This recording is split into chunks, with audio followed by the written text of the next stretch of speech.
Entonces, bienvenidos a esta tercera clase de Física de Partículas 1 en el semestre de primavera del año 2021. Estamos haciendo nuestra introducción a teoría de campos. Así es que vamos a comenzar yendo eh, al, eh, a los apuntes. Bien, voy a minimizar, no necesito eso. Ahí. Ya. Eh, entonces, lo que vamos a ver hoy día, todo lo que vimos hasta ahora ha sido un repaso de teoría clásica de campos. Cómo se tratan los campos clásicamente. Hoy día lo que vamos a empezar a ver es cómo se cuantizan los campos.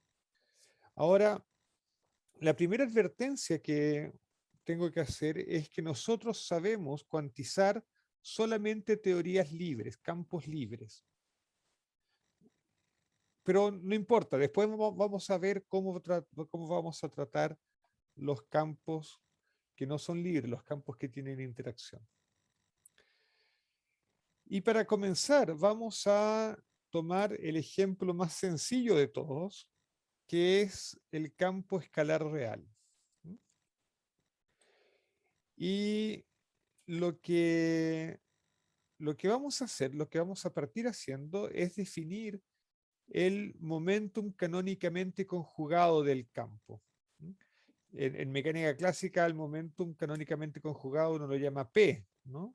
A las coordenadas uno generalmente le llama Q, al momentum lo llama P, pero aquí nos vamos a decantar por las letras griegas, al campo lo vamos a llamar phi y al momentum canónicamente conjugado lo vamos a llamar pi. Ahora bien, eh, la definición de momentum canónicamente conjugado es esta de aquí, la ecuación 1.22. Esa es la ecuación formal. Si ustedes hacen el cálculo para el lagrangiano del campo escalar real, si ustedes hacen las derivadas, bueno, lo pueden ver aquí, ¿no? La derivada con respecto a de mu phi es de mu phi, pero el momentum canónicamente conjugado es la componente cero de esto, así es que me queda la derivada temporal de phi. Es la velocidad del campo, si ustedes quieren. Bueno, eso todavía es clásico. Entonces lo que vamos a hacer ahora, para cuantizar la teoría, vamos a promover nuestras variables dinámicas a operadores. Eso es exactamente lo que hace uno en mecánica cuántica.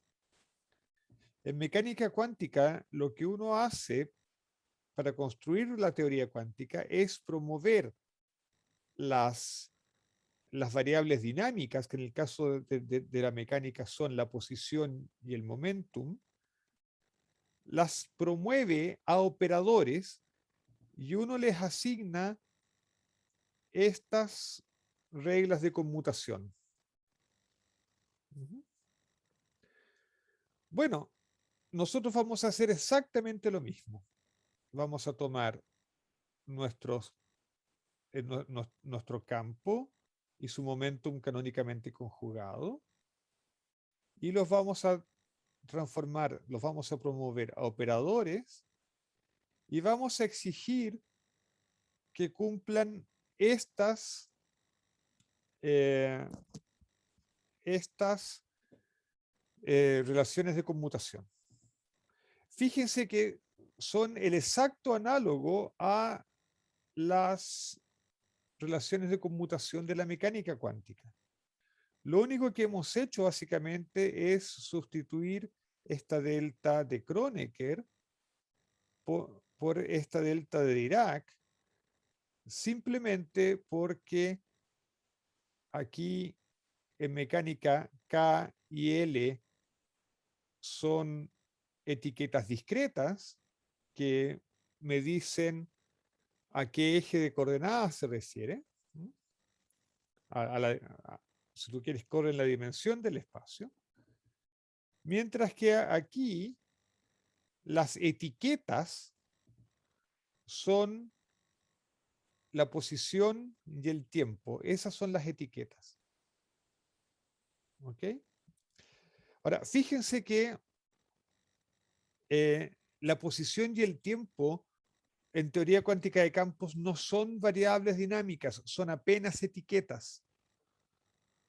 ¿No? Son generalizaciones continuas a lo que en mecánica cuántica sería el K y el L. Eh, por otro lado, fíjense que en la relación de conmutación, en el lado derecho, aparece la posición, pero el tiempo no aparece. El tiempo es el mismo para el campo y su momento canónicamente conjugado. Lo que quiero decir es que las relaciones de conmutación son definidas a tiempos iguales. ¿Alguna idea de por qué es eso?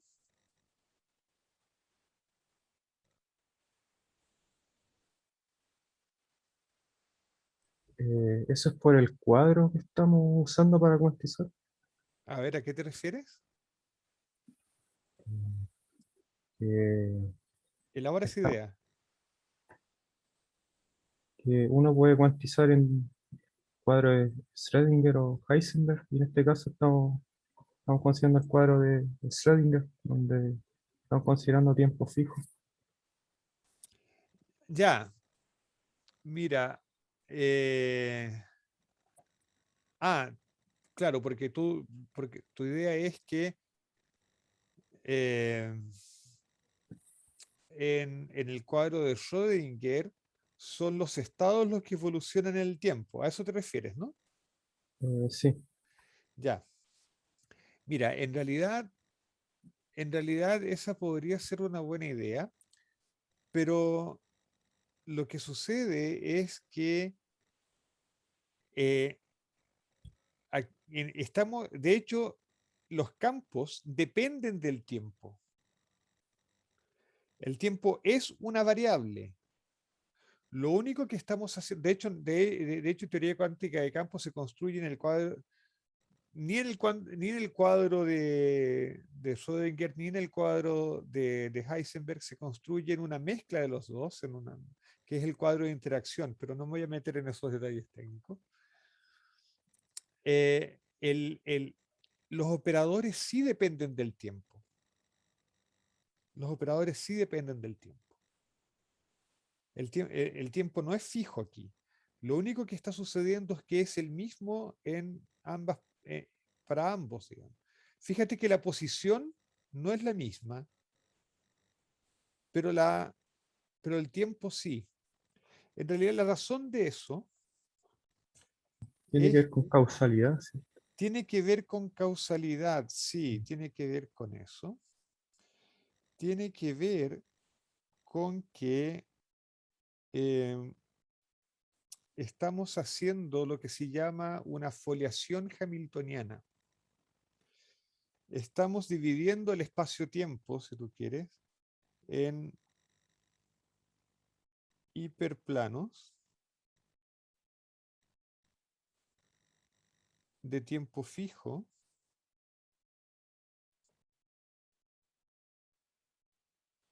Y aquí tenemos un T1 y aquí tenemos un T2. Y el paso de aquí a acá, la evolución temporal, es hecha por el hamiltoniano. ¿No? El hamiltoniano es el operador que realiza la evolución temporal. Entonces, para poder cuantizar eh, usando como base el hamiltoniano, que es lo que hace la cuantización canónica, tenemos que tener los campos definidos todos al mismo tiempo. Ujú. Eso es lo que se llama una foliación hamiltoniana. Entonces, el hecho de que estemos cuantizando así es porque queremos usar hamiltoniano, que es lo que aprendimos a hacer en mecánica cuántica. En mecánica cuántica nosotros tenemos un hamiltoniano porque al final de cuentas la ecuación de Schrödinger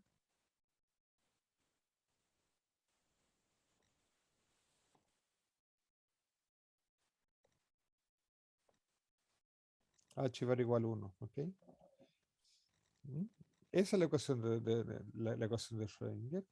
Y tengo al hamiltoniano como el operador que hace la evolución temporal. Ujú. Hay otras formas de cuantizar. Por ejemplo, uno puede cuantizar no a tiempo constante, sino que puede cuantizar en el cono de luz.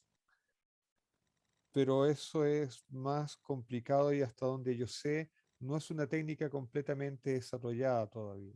Hay cosas por hacer ahí.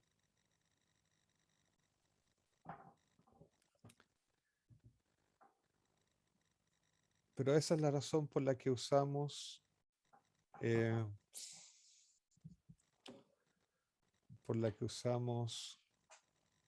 eh, tiempos iguales. Ya. Ok, entonces ahora tenemos los campos promovidos a operadores. Bueno, de ahí, ¿cómo sigue? Bien. Lo siguiente que hacemos es retornar un poquito a la ecuación de movimiento de este campo, que es la ecuación de Klein-Gordon, y a la ecuación clásica. Y nosotros vamos a tomar este campo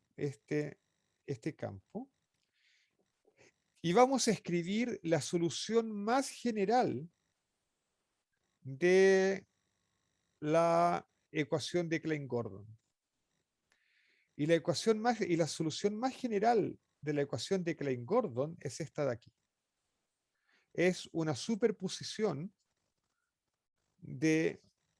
superposición continua de ondas planas. ¿Están de acuerdo conmigo? ¿Que esa es la solución más general de la ecuación de Klein-Gordon? Sí, bro. Ya. Esa barra ahí es como el de 4K. Esa barra es justamente por esto de aquí. Ya.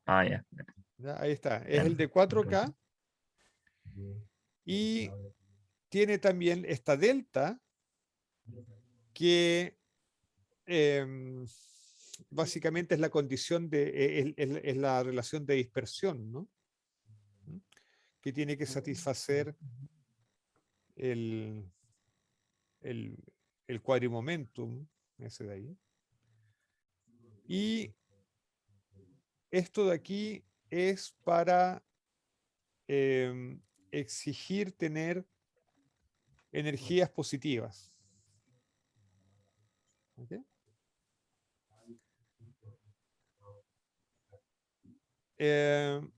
Y estoy usando esta notación KE que significa Camus X mu, ¿no? Eso es para no escribir tanto. Entonces ahora lo que voy a hacer es tomar esta solución general para la ecuación de Klein-Gordon y la voy a transformar, la voy a escribir como operador, la voy a promover a operador, que es lo que estamos haciendo en nuestro método de cuantización canónica. Y me queda eso de ahí, ¿no es cierto? Le pongo el gorrito de operador y en vez de complejo conjugado le pongo una daga. Eso es lo único que tengo que hacer. El paso siguiente es para hacer las cosas más fáciles, hacer la integración en casero para eliminar esta función teta y esta delta de Dirac. No es difícil hacer eso, hay que hacerlo con un poquito de cuidado, pero no es difícil hacerlo. Me imagino que Sebastián ya tuvo que hacerlo alguna vez en teoría cuántica de campo. Eh, eh, Gonzalo va a tener que hacerlo alguna vez en la vida. Yo no lo voy a discutir para no perder tiempo. En todo caso, está relegado al apéndice A. Ahí muestro cómo se pasa de aquí a esto de aquí. Solamente voy a usar el resultado para ganar tiempo. ¿Ok? Ustedes consulten el... A propósito, ¿ustedes ya tienen los apuntes? Sí, sí, sí. Sí. Ya. Muy bien. Ya. Ok. Y lo siguiente que se hace entonces es tomar esto, calcular el momentum canónicamente conjugado, tomando la derivada temporal, ¿no?, de esto de aquí, y lo colocan en las relaciones de conmutación que definimos antes, en esta. Esto está bien hecho en el apéndice B. Hay que ser cuidadoso al hacerlo.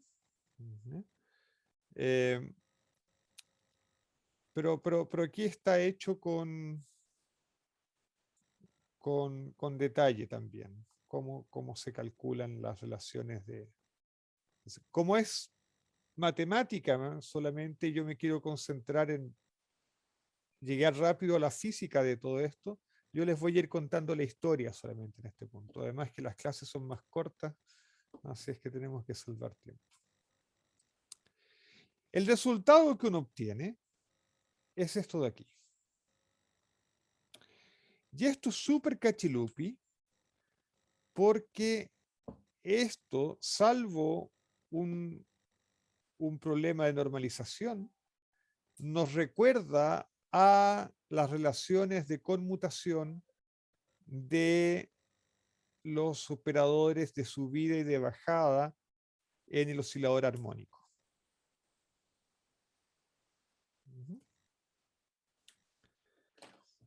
Entonces, ¿qué hicimos? Tomamos la ecuación de Klein-Gordon o el lagrangiano del campo escalar real. Definimos el momentum canónicamente conjugado. Impusimos, o sea, los promovimos a operadores, el campo y su momentum canónicamente conjugado. Impusimos relaciones de conmutación. Escribimos el campo usando la solución más general de la ecuación de Klein-Gordon. Y eso nos permitió pasar del campo phi y de su momentum canónicamente conjugado a operadores A y Adaga, que son los coeficientes de la expansión en ondas planas, y obtuvimos relaciones de conmutación para A y para Adaga, que nos recuerdan, salvo un factor de normalización, son las mismas que los operadores de subida y de bajada del oscilador armónico cuántico. Y esto es súper cachilupi porque el oscilador armónico lo sabemos cuantizar. O sea, básicamente lo que estamos diciendo es que para cada valor del cuadrimomentum, nosotros tenemos un oscilador armónico. Eso es, en esencia, el campo de Klein-Gordon. ¿Vamos bien hasta aquí? ¿Me están siguiendo? Todo bien. Todo bien. Ya. ¿Gonzalo también?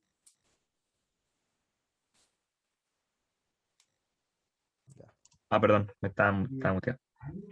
Sí, porque justo esto lo vimos recién ayer en clase. Ah, ya, La idea de los osciladores infinitos. ya, ok, Que todavía es un poco raro todavía como entenderlo, pero se va en proceso. ya, estupendo. Ahora, la, eh, o sea, lo que uno puede imaginarse es que en el espacio recíproco, en cada punto del espacio recíproco, hay un oscilador armónico. Y eso es, si ustedes quieren, pueden pensarse que a ver, no es difícil imaginarse esta cosa. La razón es la siguiente.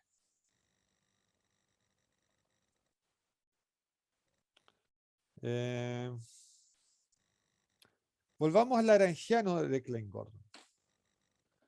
El Lagrangiano de Klein-Gordon es este aquí. Esto nosotros ya vimos que es como la energía cinética. Y esto es el potencial. Ahora, fíjense bien.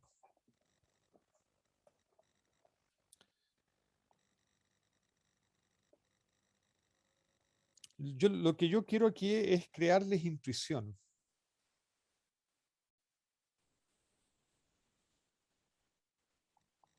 Este Lagrangiano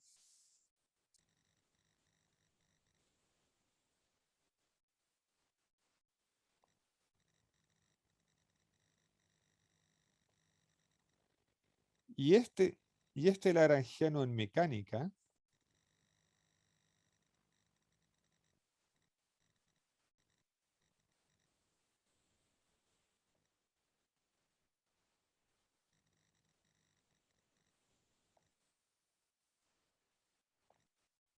tienen la misma estructura matemática. O sea, de alguna manera, esto tiene la misma estructura que esto,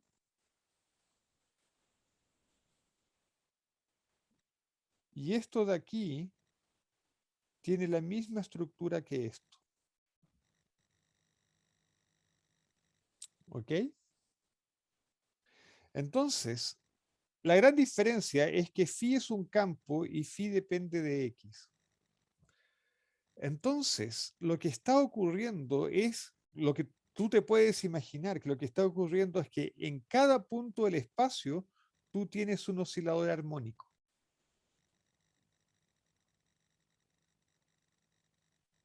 ¿Mm? Y ese es tu campo escalar real. En cada punto del espacio tú tienes un oscilador armónico. Así te lo puedes imaginar.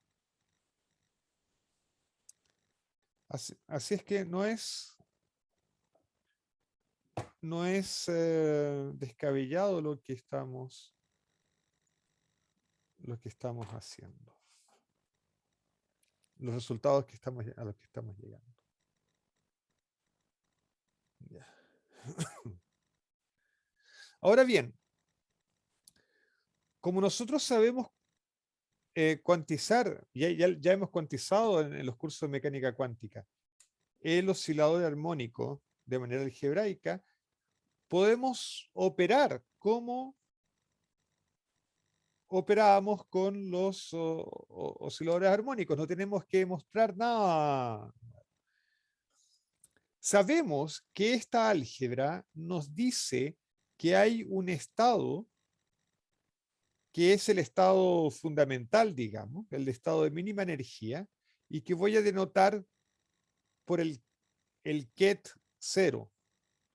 A ese estado lo vamos a llamar vacío. Entonces, y aquí está la primera cosa. Vacío, en teoría cuántica de campos, es el nombre del estado fundamental, del estado de menor energía, el ground state. A eso le llamamos vacío. ¿Okay? Y yo sé que cuando yo opere con A daga K en el vacío, lo que va a ocurrir es que va a crear un estado con cuadrimomentum K. Y cuando yo opere un A en el vacío, eso va a dar 0, eso va a aniquilar el vacío. ¿Ok? Bueno, esta es solamente el álgebra del oscilador armónico, nada más. Déjenme investigar un poco cómo, cuál es la norma de este estado K. Entonces lo que voy a hacer es tomar un K y un K' y voy a calcular el bracket de esos dos, el producto interno de esos dos. Este bra, el bra K, es eso de ahí. ¿Ok? Y el ket K' es eso de ahí. Pero este producto de A y A daga lo puedo escribir como el conmutador más el producto dado vuelta. ¿Ok? Así es que puedo separar esto en estos dos términos, S y S de aquí. Pero este segundo término es 0 porque tengo ahora el A actuando sobre este vacío y eso lo mata.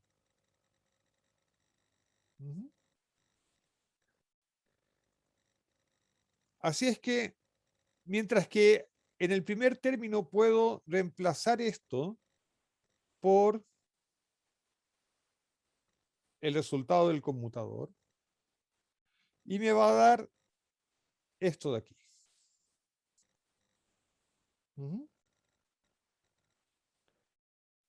Por otro lado, nosotros sabemos que el estado K, este K que está aquí en el ket, es el cuadrimomentum. Y por construcción, desde que escribimos la solución de phi, colocamos que K tiene que satisfacer la relación de dispersión relativista. ¿Ok? Así es que el estado K satisface esta relación de dispersión y por lo tanto podemos interpretarlo como representando a una partícula de cuadrimomentum K y masa m. Entonces, en teoría cuántica de campo tenemos lo siguiente. Los campos crean y destruyen estados y los estados son estados de partículas. Y las partículas son creadas y destruidas por los campos. Entonces, en todo rigor, lo que representa una partícula es el estado y no el campo. El campo se dedica a crear y a destruir partículas en un cierto punto. ¿Ok? ¿Me doy a entender? ¿Me siguen? Sí, por el momento sí. Ya. Ahora, esto es súper cachilupi, porque acuérdense que nosotros vamos a pasar el curso entero tratando de entender un solo proceso. Nosotros queremos entender el proceso, el decaimiento beta. ¿Se acuerdan que así comenzamos la primera clase, no? ¿Qué no más feo es?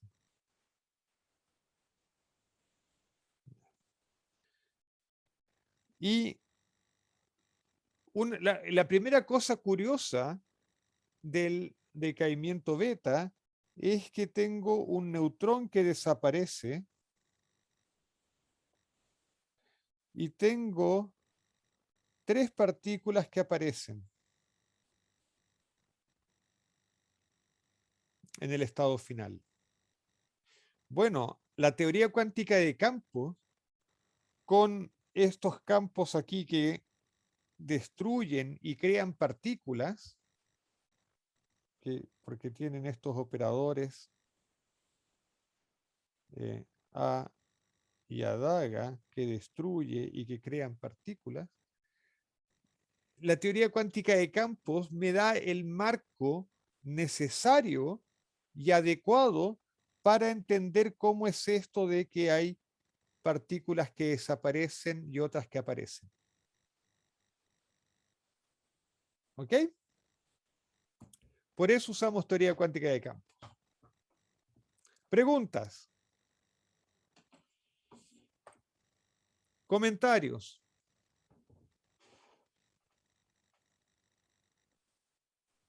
Profe, pero el ejemplo que estuviéramos viendo es solamente del, de la ecuación de Klein-Gordon. ¿Sí? Entonces, pero esto valdrá como para todo lo Sí, que sigue más adelante. va a valer para todo lo que sigue más adelante. ¿Ya? A Los pesar de detalles. que Klein-Gordon no sirva, entre comillas, que esa es la Bueno, catástrofe. es que ya, ya, fantástico, esa es una buena pregunta. Klein-Gordon no sirve cuando tú lo interpretas como una ecuación para la función de onda de una partícula. Pero Klein-Gordon funciona espectacularmente cuando tú lo interpretas como la ecuación de un campo y de un campo cuántico. Porque ahora, en esta interpretación, tú tienes partículas bien definidas, tú tienes estados de una partícula, que es justamente esto de aquí, eso es un estado de una partícula.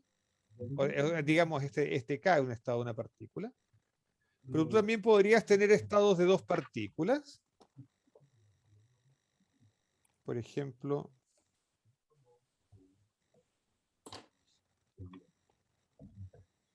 nosotros vimos que esto es un estado de una partícula. Y es un estado de una partícula con energía positiva.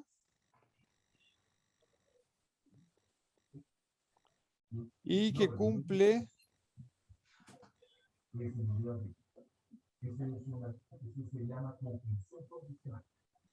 eso de ahí. Pero tú puedes tener un estado de 2 partículas, por ejemplo. Tú puedes formar esto.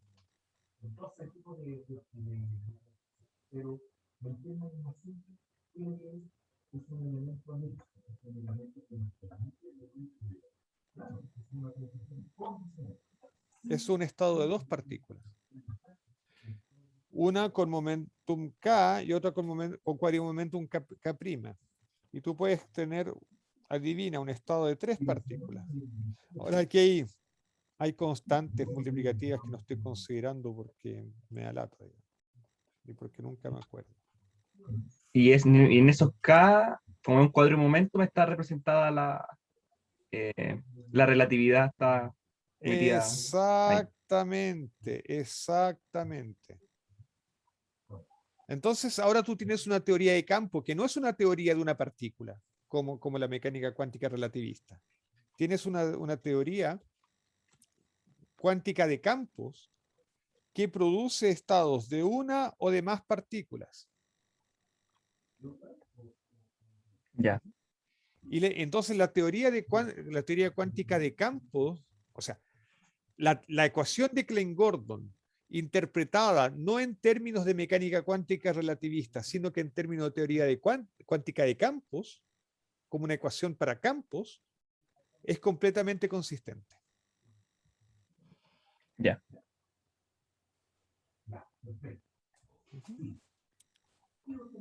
Súper cachilupi.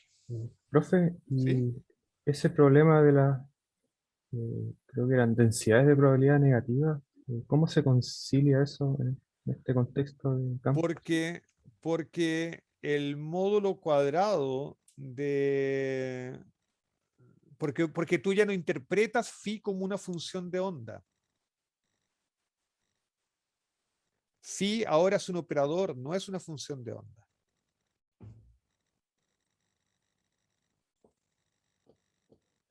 Por Claro, lo tanto, que la densidad, eh, que la corriente, la cuadricorriente asociada no sea positiva definida, ¿eh? Y que la densidad asociada a esa corriente no sea positiva definida, te da lo mismo porque ahora es un campo, no es una función de onda cuyo módulo al cuadrado indica una probabilidad. o sea, en el caso de una partícula, ahí tengo probabilidades negativas, pero ahí yo tengo una densidad y ahí da lo mismo si es positivo o negativo. De hecho, lo vamos a ver en un poco más detalle. Voy a responder esa pregunta cuando veamos el campo escalar complejo. Ahí voy a responder esa pregunta. Ujú. Eh, ya. Ahora, fíjense, fíjense en lo siguiente. Eh, usando el campo, podemos definir esta función. Esto es, fíjense lo que hace esto. Esto es el campo, es el sándwich del campo entre el vacío y el estado de una partícula. El campo realmente está comunicando al vacío con el estado de una partícula. Vamos a calcular lo que es eso. Bueno, el campo sabemos lo que es. Es esto de aquí. Como estoy braqueteando con el vacío por la izquierda, esta parte no va a contribuir porque va a actuar sobre el vacío y me va a dar 0. Así es que me va a contribuir solamente esta parte. Ok, entonces tengo esa relación de ahí. Pero ahora yo hago actuar SA sobre el vacío y me queda esto de aquí. Tengo un estado, tengo el bracket entre dos estados de una partícula. Pero eso ya calculé lo que era. Es esto de aquí. Esta parte, el 2pi al cubo por 2 por e, se me cancela con esto de aquí.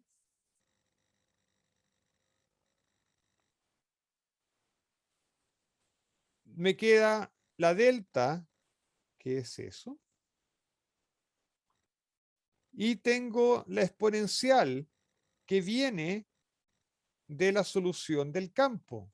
Viene de esta parte de aquí. Ahora, esta integral es tan fácil que hasta yo la sé hacer. Y el resultado es este de aquí. Y fíjate que esto es igual a esto. Y esta es la función de onda de una partícula libre.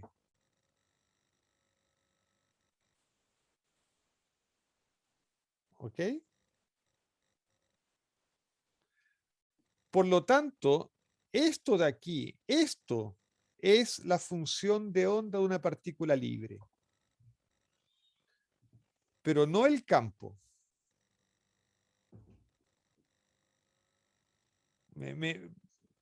¿Consiguen verlo?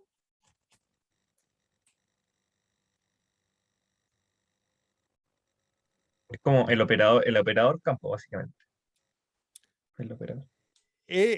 Claro, claro. El operador campo y esto de aquí es la función de onda de una partícula. Ahora fíjense que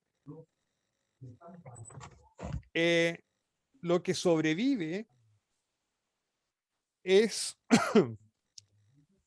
la solución con energía positiva.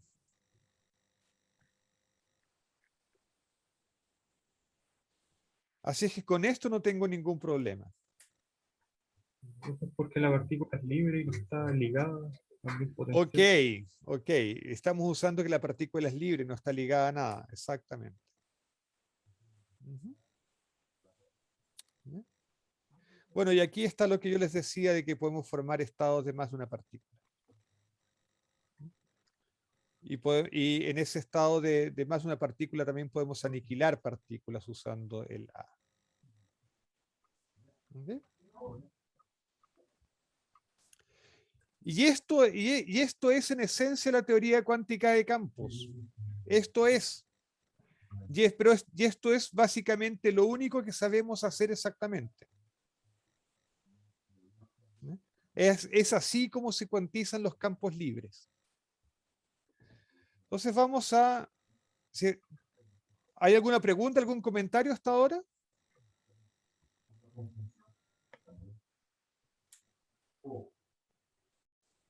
¿No? ¿No? Da resultados bonitos solamente. Sí, da resultados bonitos. Ya. Vamos por el campo escalar complejo. Libre. Hacemos lo mismo de antes. Tomamos los campos y su momento canónicamente conjugado y los promovemos a operadores. Y como eh, el campo escalar complejo obedece a una ecuación de campo que es lineal, ¿no? Una ecuación tipo Klein-Gordon que es lineal, entonces yo sé las soluciones. Y la solución más general es esta. Y aquí ya promoví la solución a operadores y todo. La única diferencia con lo anterior es que aquí tengo un B daga en vez de un A, y eso es para que este campo sea complejo. Y aquí está el campo complejo conjugado. Y hago lo mismo de antes, coloco esto en las relaciones de conmutación, bla, bla, bla, bla, y lo que encuentro es que ahora yo tengo dos conjuntos de operadores de subida y de bajada.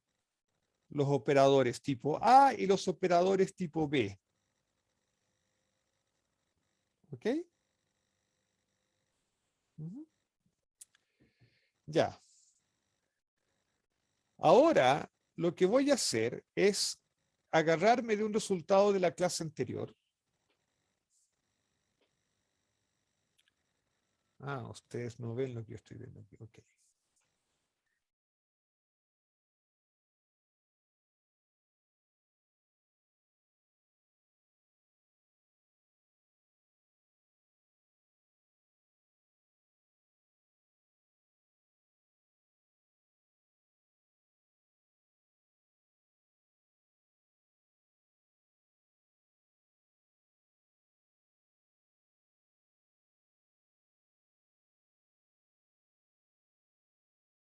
Estoy muteado. Ya. Ok. Disculpen. Me imagino que percibieron que se me cayó internet. Sí, profe. Ya. Hacía meses que no me ocurría eso. Pero tengo una sospecha de que pudo ser. Ya. Ok.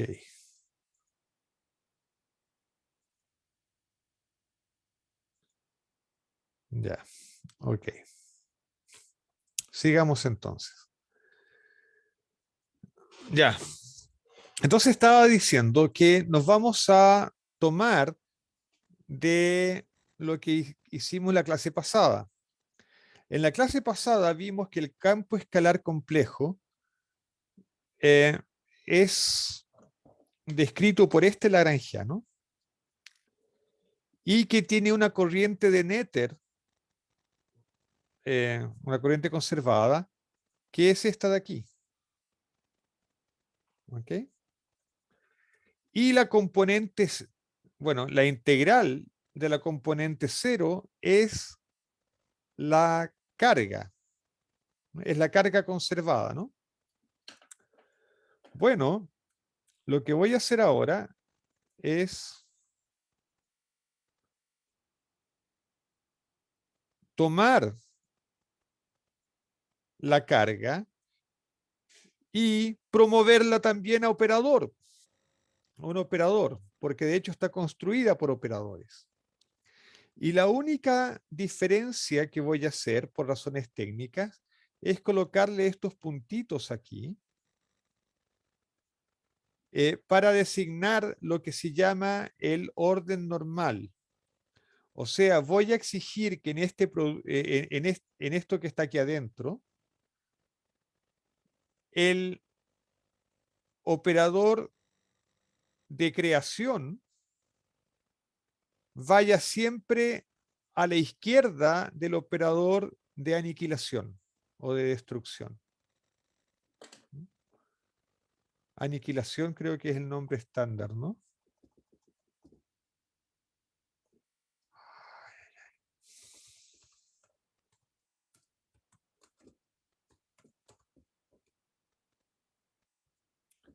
De aniquilación. Eso.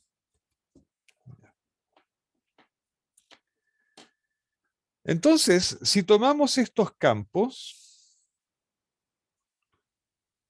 y los reemplazamos aquí,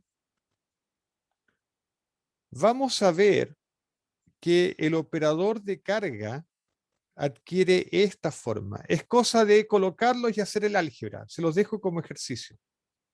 No es difícil de hacer. Pero lo que encontramos aquí es que esto es el equivalente a lo que en el oscilador armónico se llamaba el operador de número. Y esto también es un operador de número. Entonces podemos definir los operadores de números de tipo A y de tipo B de esta manera. Estos operadores tipo número cuentan el número de partículas tipo A y el número de partículas tipo B en cada estado. Pero fíjense que cuando yo calculo la carga, que por ejemplo puede ser la carga eléctrica, las partículas de tipo B contribuyen con un signo opuesto al de las partículas tipo A. Por lo tanto, en el campo escalar complejo genera estados que tienen dos tipos de partículas que se distinguen porque tienen cargas opuestas. Felicidades, hemos descubierto las partículas y las antipartículas. ¿Está bien?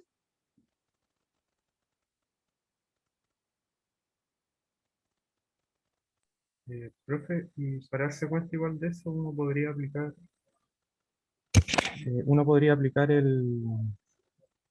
por ejemplo, un estado de una partícula Q y ver si el valor es 1 o menos 1. Exactamente, exactamente, exactamente. Eso es lo que uno haría. Ahora, fíjate lo que he hecho. Sí, fíjate que yo acabo de responder la pregunta que me hicieron hace un rato, porque lo que hice fue interpretar esta corriente no como una corriente de probabilidad, sino que, por ejemplo, lo interpreté como una corriente de carga eléctrica.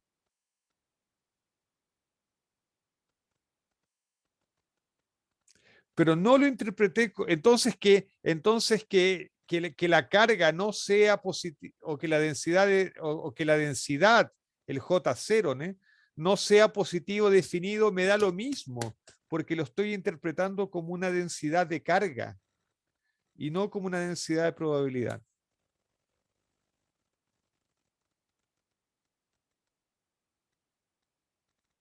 ¿Me doy a entender? Claro, y ahí puede aparecer el hecho que puede ser positivo o negativo. Exactamente, y eso resuelve todos mis problemas.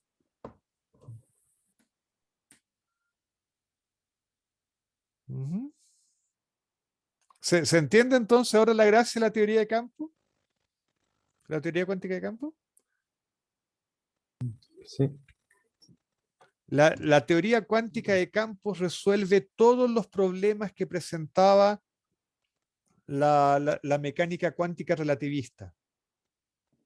En realidad, la inconsistencia de la mecánica cuántica relativista, lo único que estaba haciendo era gritar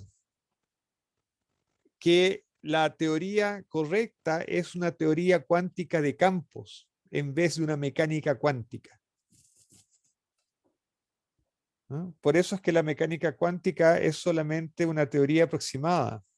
La verdad, hasta donde sabemos, es una teoría cuántica de campos.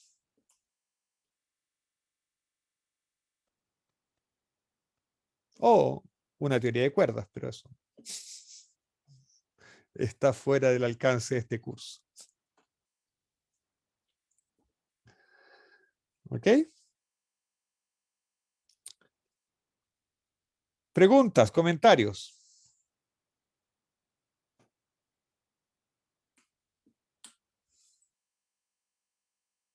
profe, y eso tiene que ver con el, el rango de energía al que estamos trabajando. Uno lo ve como ya a nivel experimental que aparecen estos fenómenos raros con partículas y antipartículas. Y me doy cuenta de que va fallando la anterior. Exactamente, exactamente. Cuando las energías son mucho menores a las masas de las partículas, entonces tú puedes usar mecánica cuántica, digamos. Por ejemplo, en la materia condensada. En la materia condensada, las energías de las partículas son todas mucho menores que las masas de los electrones. Por lo tanto, tú no vas a poder, no hay ningún proceso que cree nuevas partículas. Así es que ahí tú puedes usar tranquilamente mecánica cuántica. Pero cuando tienes energías comparables a las masas de las partículas, como en física nuclear o en física de partículas, tienes que usar obligatoriamente teoría cuántica de campos. Profe, y esto de la creación de pares, partícula-antipartícula, es algo que tiene que ver cuando se acopla, eh, cuando uno hace el acoplamiento con el campo electromagnético. Exactamente, pero eso es más complicado porque fíjate que lo único que hemos hecho hasta ahora es cuantizar eh, teorías libres. ¿Ya? Pero lo que tú dices es cierto, las partículas interactúan, entonces tenemos que analizar teorías con interacción. Ahora, las teorías con interacción, en rigor, no las sabemos cuantizar exactamente. ¿Por qué? La razón básica es porque en nuestro procedimiento de cuantización, en el caso libre, nosotros usamos una solución general para las ecuaciones de campo.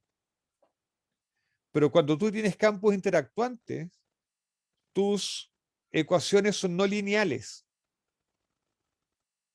y no sabemos escribir la solución general de esas ecuaciones. Así es que no vamos a poder hacer el mismo procedimiento que hicimos ahora. Entonces nos vamos a tener que ingeniar eso. La solución va a ser usar teoría de perturbaciones. Entonces, y vamos a perturbar sobre la partícula libre. La próxima clase vamos a discutir si eso es razonable o no. Y voy a mostrar una forma heurística de cómo se hace. No es como se hace en realidad, pero es una forma intuitiva de cómo hacerlo. Lo otro que no hemos hecho es considerar la cuantización del campo de Dirac, los fermiones. En realidad no lo voy a hacer, no lo incluí en los apuntes, básicamente porque es igual al campo escalar complejo, excepto que en vez de imponer relaciones de conmutación, hay que imponer relaciones de anticonmutación. Y por eso es que el campo de Dirac describe fermiones. Describe un fermión, describe un medio. Pero ese es un detalle técnico en el que no voy a entrar en estos apuntes. Lo voy a dejar que ustedes lo estudien en teoría cuántica de campo. En este curso, que es un curso de partículas, voy a ser lo más intuitivo posible para que lleguemos rápidamente a los diagramas de Feynman. ¿Ok?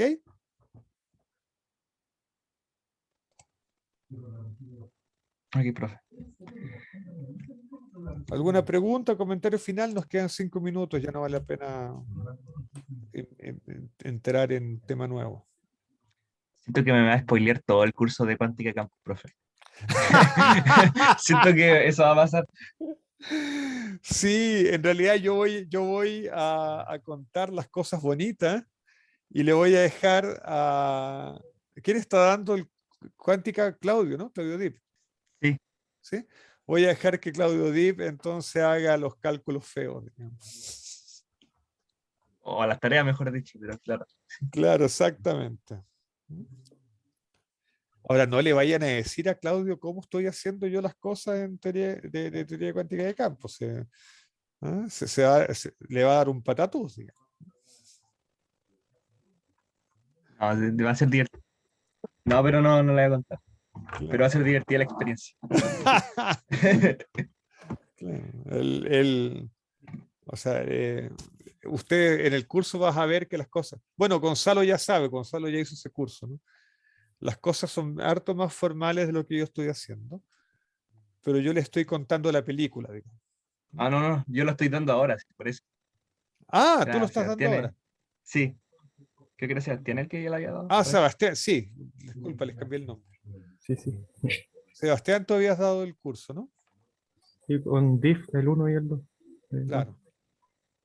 Entonces, Sebastián, tú sabes que cómo son las cosas de verdad y que yo realmente estoy contando una versión muy, muy simplificada de las cosas.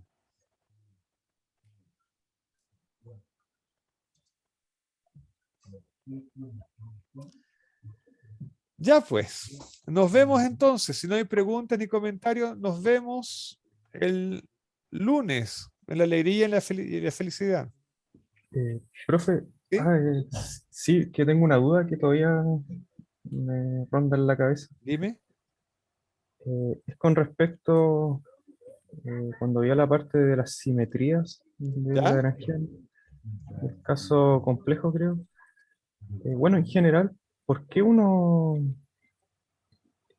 considera, o sea, uno tiene una cierta transformación de simetría, por ejemplo, la U1 que se considera acá? ¿Sí? ¿Por qué uno siempre considera transformaciones infinitesimales de primer orden y uno no se queda generalmente con el segundo orden? Eso es como algo que todavía no me queda muy claro. Eh,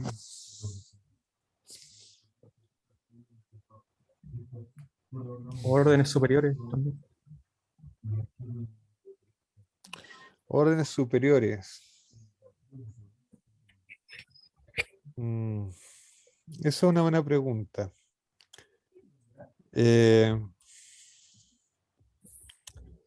La la respuesta formal es que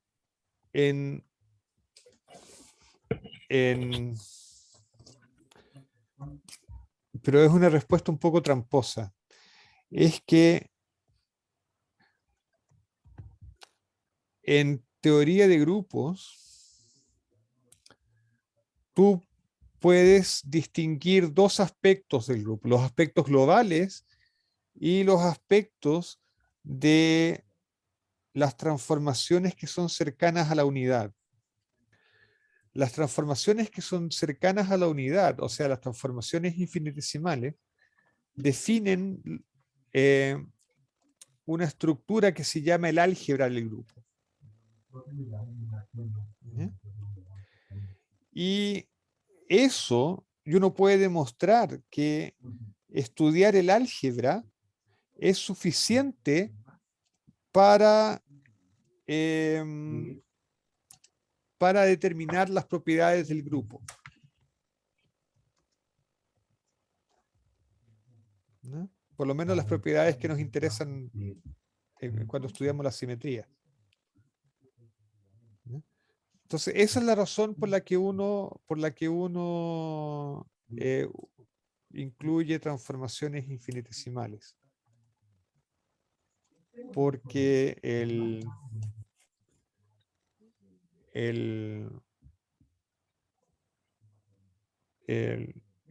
uno quiere trabajar en el álgebra del grupo, no en el grupo entero.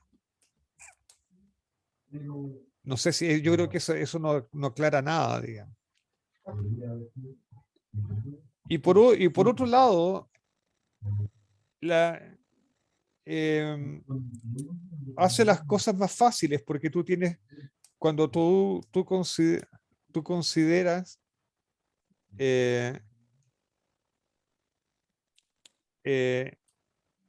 transformaciones infinitesimales, tú trabajas con relaciones que son lineales y las relaciones lineales las puedes manejar bien. Te hace la álgebra sencilla. Y como te digo, la estructura de álgebra y de grupo te garantiza que no te estás perdiendo de nada importante. No sé si eso responde. Sí, profe. Ok. Esa es mi idea. Ya. Nos vemos entonces el lunes. Ya. Que estén bien, cuídense. Ya, profe, nos vemos el lunes. Chao, chao. Chao, Chao, gracias. chao.